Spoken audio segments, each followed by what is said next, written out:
का पुस्तक भंडार का मूर्त है, ये नहीं। ये जितने भी बैनर छप के आए हैं, जितने भी पोस्ट छप के आए हैं और जितने भी अपने मंदिर का प्रचार किया, ये श्रवण रॉयल की तरफ से, सेवा की तरफ से है, इनकी तरफ दान दिया। इनका कोई पैसा श्रवण जी ने नहीं दिया। और ये कोई भी मंदिर हो, कोई भी गुरुद्वारा हो, कोई गौशाला हो, जो प्रचार होता है उसमें कोई भी एड दी जाती है तो उनकी तरफ से वो खर्चा होता है। तो इसलिए श्रवण जी ने एड के लिए सारे पैसे दिए। कथा पूरा गांव मिलके करा रहा है, श्रवण अकेला नहीं करा रहा। और ये सबकी कथा है और सबको सहयोग करना, ये श्रवण जी का अकेले का नहीं। और हमारे श्रवण जी रोहिल जी की तरफ सुनो दानाराम जी 5100 रुपये और दान देते हैं। तो इनके लिए भी मैं बहुत बहुत साधुवाद और बहुत बहुत धन्यवाद देता हूँ। और हमारे श्रवण रोहिल जी की माता जी का नाम, श्रवण जी की माता जी का नाम तो मेरे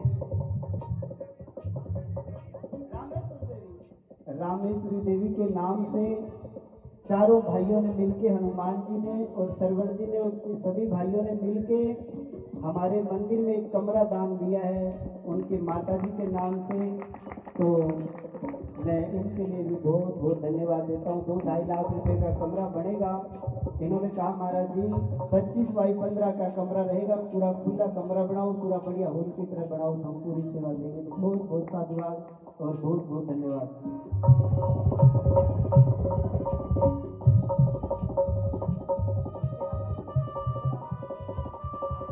बसंत कुमार जो नरेश जी के साथ आए वो भी स्टेज पे आएंगे। और माता जी के लिए और मोटाराम जी के लिए जोरदार ताली बजाओ। में चंदा लाने में और में सब जगह आगे रहते हैं, इसलिए इनको भी भगवान हमेशा कृपा बनाए रखें। और बहुत बढ़िया, भी अच्छी बात। और बसंत कुमार को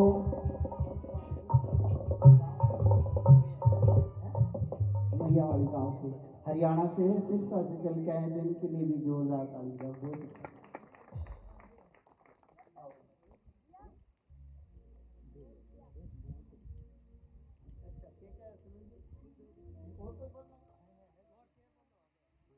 देखो सबसे बड़ी अच्छे भाव से और अच्छी श्रद्धा 14 बीपीएम गांव की। और कल वाले जिन्होंने दान दिया था उनको सम्मानित नहीं किया गया, तो उनको अभी करेंगे।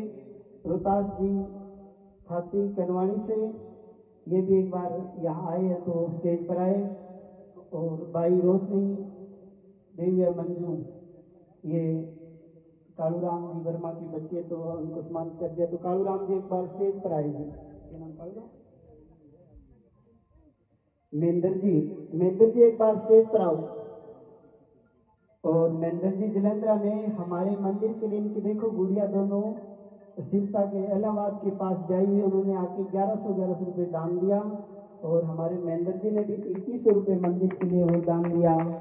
तो मैं महेंद्र जी के लिए और पूरे परिवार के लिए भगवान से दुआ करता हूँ भी ऐसे इनको दान पुण्य करते रहे और बढ़ चढ़ के मंदिर में ये भाग लेते रहे। तो 14 बीपीएम का तो कहना ही क्या है, ये तो फर्स्ट नंबर तक है। और सेवा में और भक्ति में, भाव में, और बड़ा ही इज्जत में, बड़ी भक्ति भाव श्रद्धा। तो नाम बोल दीजिए।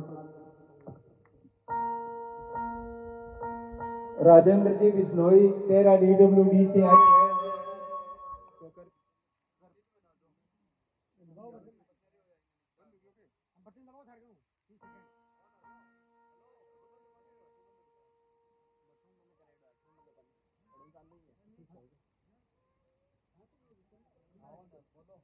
हेलो, राजेंद्र जी बिश्नोई 13 बीपीएम कनवाणी से आए हुए हैं, तो कृपया मंच पर आए। इन्होंने भी कल 2100 रुपए दिए थे। बनवारी लाल जी मोयल, जगदीश जी खाती, रवि कुमार रोयल, जगदीश रोयल, सभी का बहुत बहुत सहयोग, साधुवाद।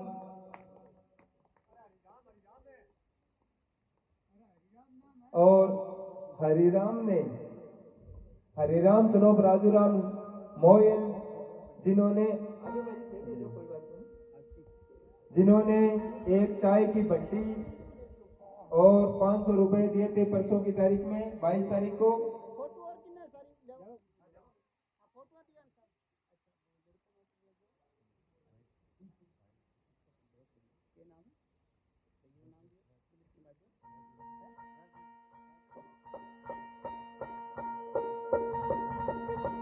देखो हमारे राजेश कुमार इनका बच्चा, वो भी सरकारी नौकरी पुलिस में भर्ती हुआ है इस मंदिर के आशीर्वाद से। तो 1 साल पहले देखो बच्चा यहाँ से स्टेज से आशीर्वाद लेके गया, आज वो भगवान की जैसी ज्वाइनिंग भी होगी और भगवान इन पर कृपा बनाए रखेगी। पाटोदिया परिवार बहुत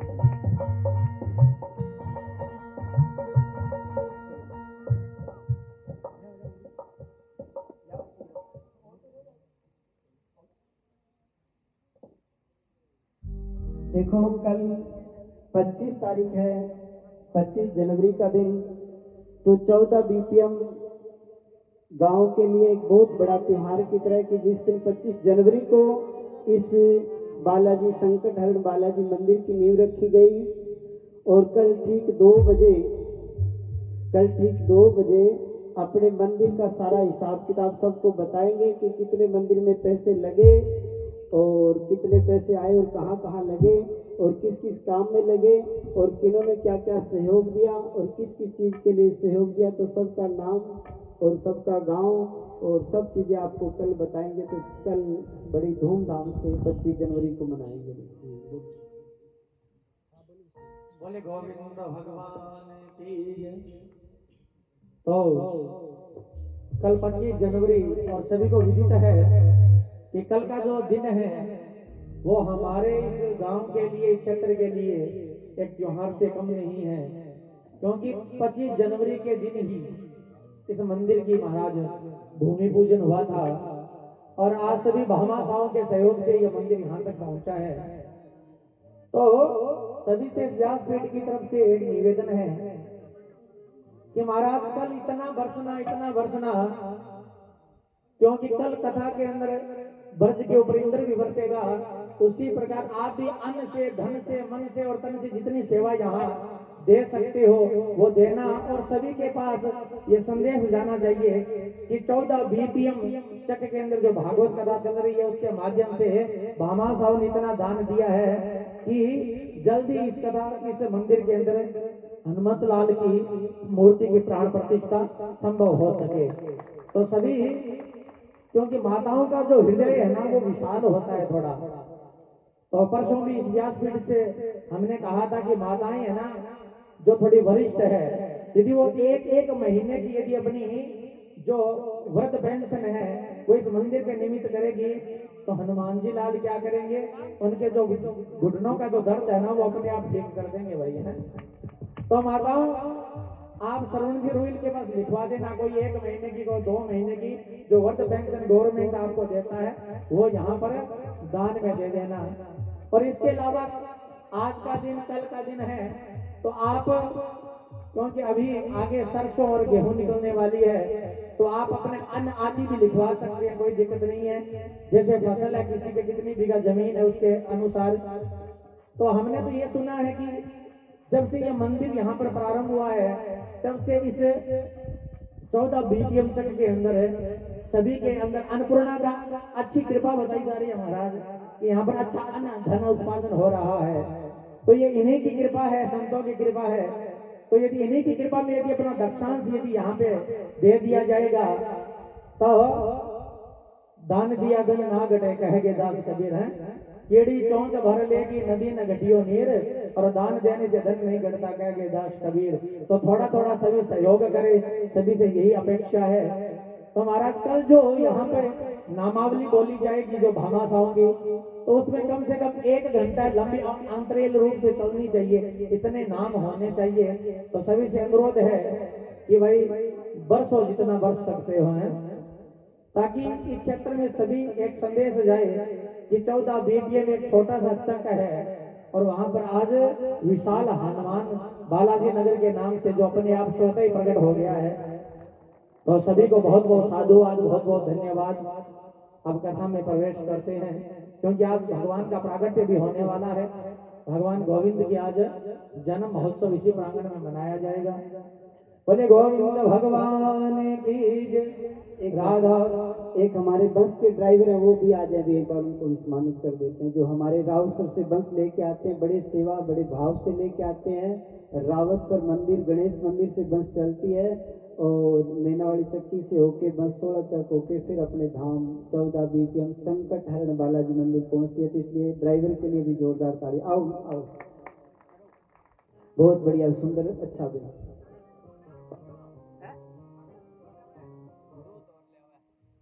कल काशीराम जी का है भी दूध भी लेके आना भाई सबको, ठीक आओ। काशी राम जी को दूध आदि चीज दे रहे हुए। अच्छा ये मैं काशीराम जी को कहा भाई काशीराम जी एक दो जगह के क्या हो भी कलश यात्रा है और सभी आए। तो काशीराम जी एक घर में गए क्या लेके भी कल हमारे कलेश आप आए। तो हमारे काशीराम जी के लिए भी जोरदार ताली बजाओगे।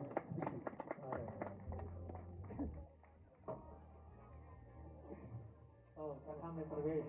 बोले नारायण भगवान की, बोले गोविंद भगवान की जय। और प्रहलाद जी को अभी महाराज बंधन में करके बैठाया गया और प्रहलाद जी को पुनः जब राज्यसभा में लाए गए तो हिरण्यकश्यप ने पूछा कि तुमने क्या सीखा। तो प्रहलाद जी कहने लगे कि श्रवणम कीर्तनम विष्णु स्मरणम पाद सेवनम अर्चनम वंदनम दास्य असंख्य मात्मनम निवेदनम। कि पिताजी इस संसार में 9 प्रकार की भक्ति होती है। सुनना, जो भगवान की कथा सुनता है, जो कीर्तन करता है, वो पहली भक्ति बताई है। और भगवान के नाम का जो नित्य कीर्तन करता है वो दूसरे प्रकार की भक्ति बताई गई है। और भगवान याद ना करना पड़े, भगवान स्वतः याद आने लगे, भगवान का स्मरण होता रहे, स्मरण करना, गोविंद को याद करना, भगवान की तीसरे प्रकार की भक्ति बताई। और गोविंद के चरणों का पाद सेवनम करना और उनकी अर्चना करना और चरणों का वंदन करना, स्तोत्र पाठ करना, ये भगवान की भक्ति बताई गई। हमें ये नवदा भक्ति करनी चाहिए। और जैसे ही हिरण्यकश्यप ने सुना तो क्रोध आ गया और उन्होंने कहा कि एक बिगड़ा है अनेकों को बिगाड़ेगा, तो इसका वध कर दिया जाए। तो महाराज राजा ने आदेश दे दिया। तो मारने का जैसे आदेश दिया तो पहाड़ी से नीचे फेंका गया। पर कहते हैं ना कि जान को राके साइया मार सके न कोई, बाल न बांको कर सके चाहे जग बेरी हो। भगवान ने प्रहलाद जी को अपने हाथों में महाराज ले लिया, जहर दिया गया। प्रहलाद जी तृणामृत समझ के पी गए। हाथियों के आगे डाला गया, जल में फेंका गया, सांपों के कुएं में डाला गया। तो महाराज छोटे से प्रहलाद जी क्या कहते हैं, ये काले काले सांप नहीं, ये तो श्याम सुंदर है। और महाराज प्रहलाद जी कहते हैं तलवार से महाराज काटा गया, तलवार आर पार हो जाती है, पर प्रहलाद जी का कुछ नहीं बिगड़ता। प्रहलाद जी कहते हैं कि मारने वाला भी वही है और बचाने वाला भी वही है। कि सरदार रखो जगत के लोगों अपने दीनानाथ में, लाभ हानि जीवन और मृत्यु सब कुछ उसके हाथ में।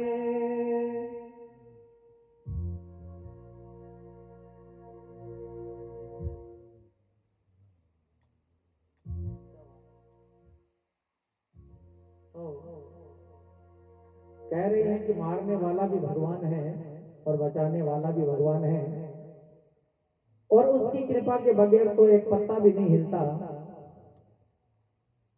और आज प्रहलाद जी को एक हिरण्यकश्यप की एक बहन है जिसका नाम है श्रृंगिका, उसको बुलाया गया, जिसको होलिका भी कहते हैं। वो नित्य अग्नि में स्नान किया करती थी। सब प्रकार से उपाय यदि समाप्त हो गए तो महाराज होलिका को बुलाया गया और होलिका नित्य अग्नि में स्नान करती थी। उसको कहा कि तुम उसको अपनी गोद में लेके बैठो, और अग्नि लगा दी गई। अब तो प्रहलाद जी कहते हैं कि अग्नि नहीं, ये तो शीतल है, ये तो मेरे नारायण है, क्योंकि अग्नि भी भगवान है, नारायण का ही स्वरूप है। प्रयास किया गया पर प्रहलाद जी का कुछ नहीं बिगड़ा। होलिका जलकर भस्म हो गई और प्रहलाद जी की रक्षा हुई महाराज। राजा बोले कि भाई तुझे डर नहीं लगता, और किसके प्रभाव से तो किसके बल से तू निडर होकर खड़ा है। प्रहलाद जी कहते हैं कि जिसके बल से सारा जीवन चलता है, सारा संसार चलता है, वो मेरा भगवान है। हिरण्याकश्यप ने पूछा कि कहाँ पर है तेरा भगवान? प्रहलाद जी ने कहा कि यहाँ वहाँ जहाँ तहाँ मत पूछो कहाँ कहाँ, मेरा परमात्मा कहाँ नहीं है, सब जगह है। हरि व्यापक सर्वत्र समाना, ईश्वर सर्वभूतानां हृदयेषु अंतरिक्षः, कि सभी के हृदय में भी मेरे परमात्मा निवास करते हैं। क्या इस महल में तुम्हारे भगवान हैं? प्रहलाद जी ने कहा कि हाँ। क्या इस खंबे में तुम्हारा भगवान है? कि हाँ, इस खंबे में भी मेरा भगवान है। क्योंकि संसार की आंखों से मेरे भगवान को नहीं देख सकते, उनके लिए तो भावना की आंखें चाहिए। और प्रहलाद जी को महाराज खंबे को गर्म करके लाल कर दिया गया, और प्रहलाद जी को उस खंबे के बांध दिया गया। खंबा शीतल हो गया। अब तो राजा को क्रोध आ गया, और उसने क्या किया, खंबे पर गदा से प्रहार किया, और गदा से प्रहार करते खंबा फट गया, और नरसिंह भगवान प्रकट हो गए।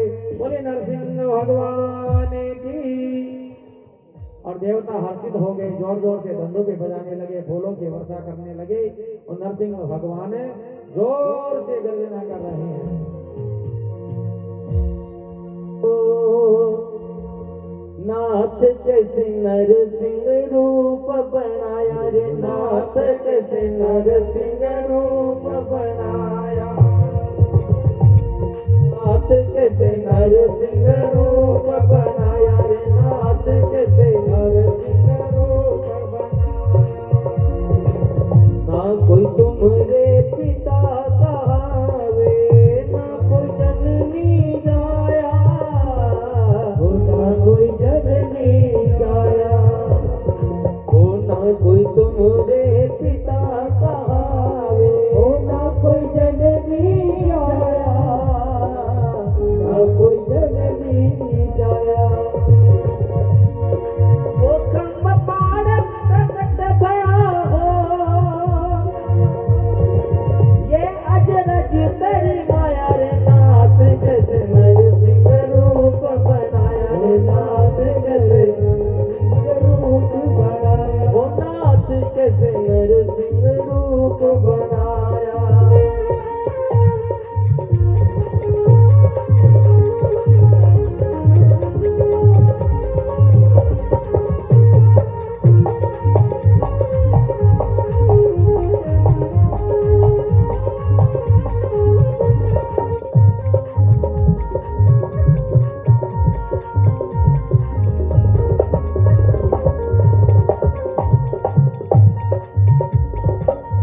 आधा रूप धरा प्रभु नरी का, आधा सिंह सुहाया, आधा सिंह सुहाया, आधा रूप धरा प्रभु नरी का, आधा सिंह सुहाया, रे आधा सिंह सुहाया।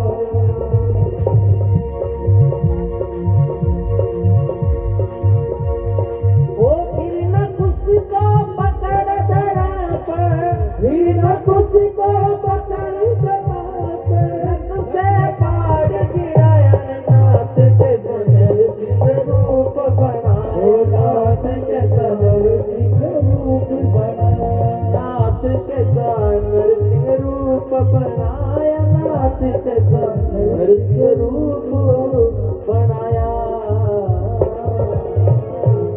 बोले नरसिंह भगवान की। जो हो सुर अनेक फिर कण मांगत, पेपद सुर सो स्वाद कहा, अरे पुनि ताल मंजीरा बजाती फिरे, मीरा मतवारी सी चाहत कहा। सिया राम कथा कितनों ने कही, पर तुलसी की मर्यादा कहाँ। नरसिंह बसे प्रति खंभन में, पर काढ़न को प्रहलाद कहा। अरे नरसिंह भगवान तो प्रत्येक खंभे में है, पर काटने वाले प्रहलाद जैसे भक्त चाहिए। हिरण्याकश्यप को पकड़ा और महाराज चौखट पे ले आए भगवान ने अद्भुत रूप धारण किया है। कैसा? आधा रूप धरा प्रभु नर ने, आधा सिंह सुआया। और महाराज नरसिंह का रूप प्रकट किया है और हिरण्याकश्यप को पकड़ा और चौखट पर लेकर चले गए और जंघा पे डाल के बोले कि नरसिंह, भगवान कह रहे हैं, अरे हिरण्याकश्यप याद करो, तुमने ब्रह्मा से वरदान मांगा था। क्या मांगा था? कि दिन ना मरूं मैं रात। देखो अब ना तो दिन है ना रात है, ये संध्या का समय है। और तुमने क्या मांगा था? ना ऊपर मरो ना नीचे। देखो ना तो तुम पृथ्वी पे हो और ना आकाश में हो, तुम हमारी जंघा पर हो, बीच में हो। और तुमने क्या मांगा था? कि ना अंदर मरो ना बाहर। देखो तुम ना तो घर के अंदर हो ना बाहर हो, तुम चौखट पर हो। और तुमने क्या मांगा था? कि ना नर से मरो ना पशु से। देखो हम ना तो नर है ना पशु, हम नरसिंह हैं। और तुमने क्या मांगा था? कि ना तो अस्त्र से मरो ना शस्त्र से। देखो हमें कोई अस्त्र शस्त्र की आवश्यकता नहीं है, हमारे नाखून ही हमारे अस्त्र शस्त्र हैं। और तुमने मांगा था कि 12 महीनों में कभी ना मरो। देखो हमारे घर की सरकार है भाई, हम 13वां महीना बना देंगे। और भगवान ने अधिक मास बना दिया, 13वां महीना बना दिया। अब की बार भी एक अधिक मास है, ज्येष्ठ के महीने 2 इंद्र और दोनों हाथों से महाराज और मांगा था कि ब्रह्मा की बनाई हुई सृष्टि में मैं किसी से ना मरूं। तो ब्रह्मा हमें नहीं बना के हमने ब्रह्मा को बनाया है। तो महाराज क्या किया? हिरण्याकश्यप को महाराज राक्षस का पेट अपने नाखूनों से फाड़ दिया और राक्षस मर गया। सभी देवता धंधों भी बजाने लगे, फूलों की वर्षा करने लगे। बोले गोविंद भगवान की, बोले नरसिंह भगवान की। और सभी देवता हर्षित हुए। नरसिंह भगवान ने क्या किया? राक्षस की अंतड़ियों को निकालकर गले में पहनकर सिंहासन पर बैठ गए। सभी देवता आकर स्तुति करने लगे, प्रणाम किया। और महाराज प्रहलाद जी ने भगवान को प्रणाम करके कहा कि प्रभु आप अपने क्रोध को शांत कीजिए। और महाराज भगवान नरसिंह ने प्रहलाद को गोदी में उठा लिया। प्रहलाद जी ने भगवान की स्तुति करी। और महाराज, हे प्रभु, आज आपने मेरे लिए इस भगत की रक्षा के लिए आपने अद्भुत रूप बनाया है और इस रूप से मैं डरता नहीं हूं। डरता कौन है? जो संसारी लोग हैं, जो माया में लिपटे रहते हैं, वो इस रूप से डरते हैं, लेकिन मैं तो आपका भगत हूं। भगवान ने कहा कि मांगो प्रहलाद, क्या मांगते हो? भगवान ने कहा कि मांगने का काम बनियों का होता है, मैं तो आपका सेवक हूं। और पिता के कल्याण को मांगा। तो प्रहलाद जी ने कहा कि मेरे पिता का उद्धार कर दो, कल्याण कर दो। भगवान ने कहा 21 पीढ़ियों के कल्याण का वरदान दे दिया। महाराज ब्रह्मा जी को बुलाया कि ब्रह्मा जी, जब शाम को दूध पिलाया जाता है तो दूध का क्या बनता है? ब्रह्मा जी ने कहा कि उस दूध का जहर बन जाता है। अच्छा, अरे इन राक्षसों को वरदान तो तुम देते हो, हालत हमारी खराब हो जाती है। तुम्हारे इन वरदान के चक्कर में हम आधे नर और आधे सिंह नरसिंह बने फिर रहे हैं। और महाराज इस प्रकार प्रहलाद की रक्षा करी। और नारद जी ने युधिष्ठिर को नरसिंह भगवान की कथा सुनाई। फिर ब्रह्मचर्य का धर्म बताया कि गुरु की आज्ञा में रहना चाहिए। और फिर गृहस्थ का नियम बताया कि गृहस्थी को उतना काम करना चाहिए जिससे उसका निर्वाह हो जाए और ज्यादा हमारा संचय नहीं करना चाहिए। साधु ब्राह्मणों की सेवा करनी चाहिए। इसके बाद भागवत में गृहस्थ के नियम बताए और सप्तम स्कंद की कथा के लिए भागवत के 8वें स्कंद की कथा में प्रवेश करते हुए सुखदेव जी मनमंत्रों की कथा का वाचन करते हैं। परीक्षित सुखदेव जी से कहते हैं कि हमें मनमंत्रों की कथा सुनाओ कि भगवान ने कब कौन सा अवतार लिया। तो सुखदेव जी कहते हैं कि 6 मनमंत्र बीत चुके थे, 7वां मनमंत्र चल रहा था, 7 आगामी थे। तो महाराज हरि मेधा की पत्नी हरिणी के गर्भ से भगवान ने गजेंद्र का अवतार लेकर गजेंद्र का मोक्ष किया, हाथी का उद्धार किया। कैसे किया?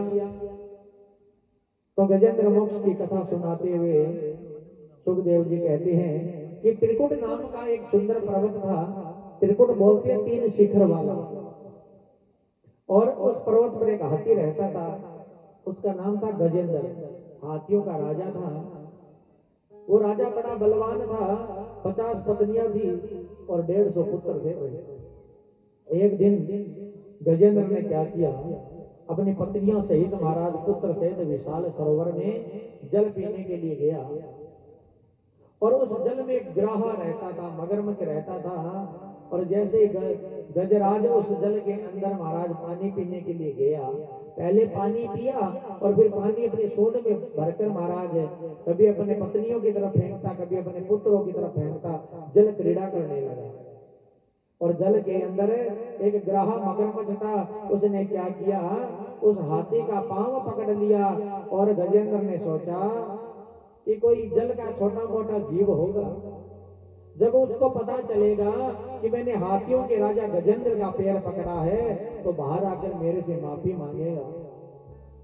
अब तो महाराज उस ग्राहा ने क्या किया, धीरे धीरे उसके खून का अवशोषण करने लगा और महाराज पानी के अंदर खींचने लगा। कहते हैं जल के जीव की जल में ताकत अधिक हो जाती है और हाथी को खींचने लगा।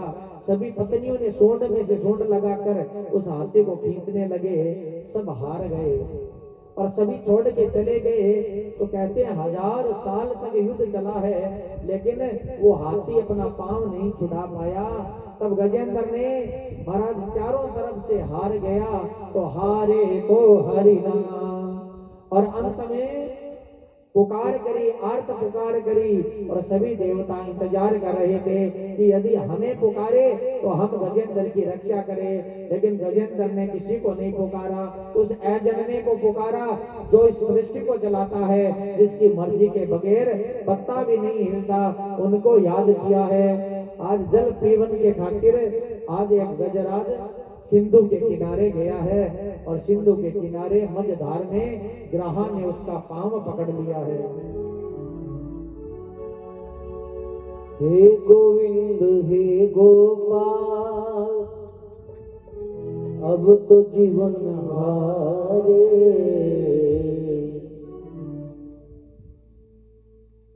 हे गोविंद हे गोपाल, अब तो जीवन हारे। हे गोविंद राखोश, अब तो जीवन हारे। हे गोविंद राखोश, अब तो जीवन हारे। हे गोविंद हे गोपाल, अब तो जीवन हारे। हे गोविंद हे गोपाल, अब तो जीवन हारे। हे गोविंद राखोला, अब तो जीवन हारे। हे गोविंद राखोला, अब तो जीवन हारे।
अब तो जीवन हारे, हे गोविंद हे गोपाल अब तो जीवन हारे, हे गोविंद राखो लाल अब तो जीवन हारे, हे गोविंद राखो लाल अब तो जीवन हारे।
अब तो जीवन हारे, हे गोविंद राखो लाल अब तो जीवन हारे, हे गोविंद राखो लाल अब तो जीवन हारे।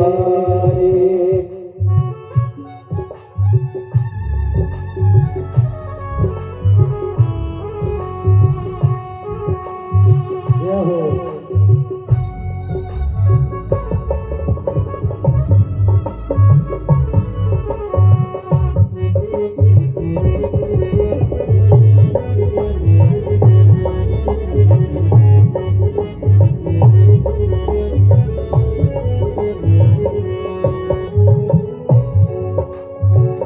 सूर्य कहे श्याम सुनो शरण है तिहारे, सूर्य कहे श्याम सुनो वो शरण है तिहारे, अब की बार पार करो नंद के दुलारे, ओ अब की बार पार करो नंद के दुलारे, हे गोविंद हे गोपाल अब तो जीवन हारे, हे गोविंद हे गोपाल अब तो जीवन हारे, हे गोविंद राखो लाल अब तो जीवन हारे, हे गोविंद राखो लाल अब तो जीवन हारे, हे गोविंद राखो लाल अब तो जीवन हारे।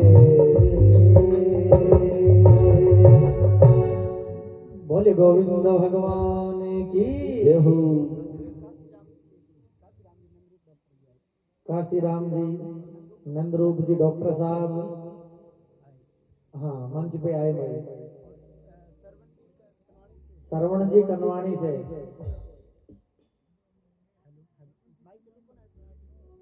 विकास भाई जी माइक चालू करो। श्रवण जी हाँ बोलो कनवाणी जी। से।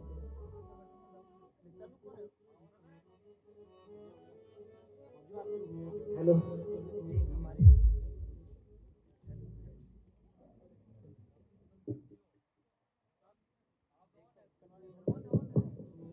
हमारे विष्णु जी के मामा जी श्रवण जी, एक बार मैं उनसे करता हूँ कि एक बार स्टेज पे आए, और हमारे बिश्नोई बास से कृष्ण जी भादू साहब वो भी एक बार स्टेज पर आए, कृष्ण जी, और हमारे बड़े भाव हैं कृष्ण जी, बोलिए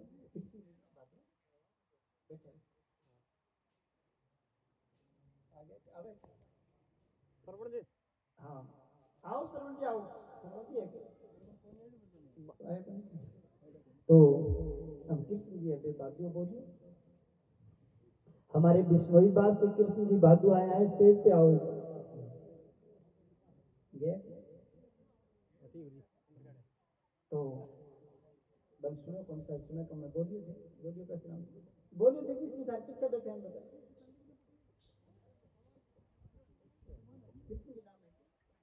चलो तो बोले गोविंद भगवान की जय। तो महाराज जब भक्तों ने भगवान को पुकारा है, भगवान उनकी रक्षा करने को आए हैं, ये कोई बड़ी बात नहीं। लेकिन एक गजराज ने कहा, हाथी ने भगवान को पुकारा, भगवान ने गजेंद्र का भी मोक्ष किया। और भगवान से गजराज कह रहा है कि तुम सुनो द्वारिका नाथ गजेंद्र पुकारे, अब राग शरण बजराज आज गज हारे। कि आज ये हाथी हार गया है और आपको पुकार रहा है। तो भगवान ने अर्धरात्रि को अपने भक्त की लाज के लिए हमारा काची नींद से जागे हैं कि सुनी काची नींद में टेर चौंक प्रभु जागे, हुए व्याकुल दीनानाथ गरुड़ तुझ भागे। गरुड़ भगवान को अभिमान हो गया था कि भगवान मेरे बगैर एक पल भी नहीं चल सकते।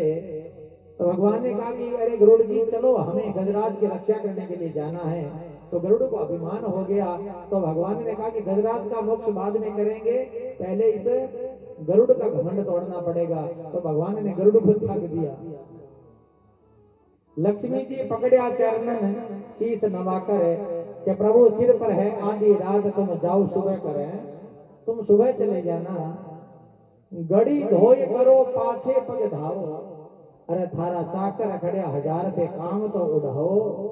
आपके इतने पार्षद उनको भेज दीजिए, और रात्रि काल में जा रहे हो, सुबह होके चले जाना। भगवान लक्ष्मी से कह रहे हैं कि मेरा करुणा सिंधु नाम वेद में गावे, मैं कैसे आराम करूं मेरो भक्त दुख पावे है। मेरा भक्त मुझे पुकार रहा है। और भगवान ने गरुड़ को त्याग दिया और भगवान आकाश मार्ग से गए हैं। और 2 गज रूम सूंड रहे जल बाहर, तब हरि नाम उचारायण। बोलो नारायण। जब हाथी डूब रहा था तो डूबते डूबते उसने भगवान का नाम लिया।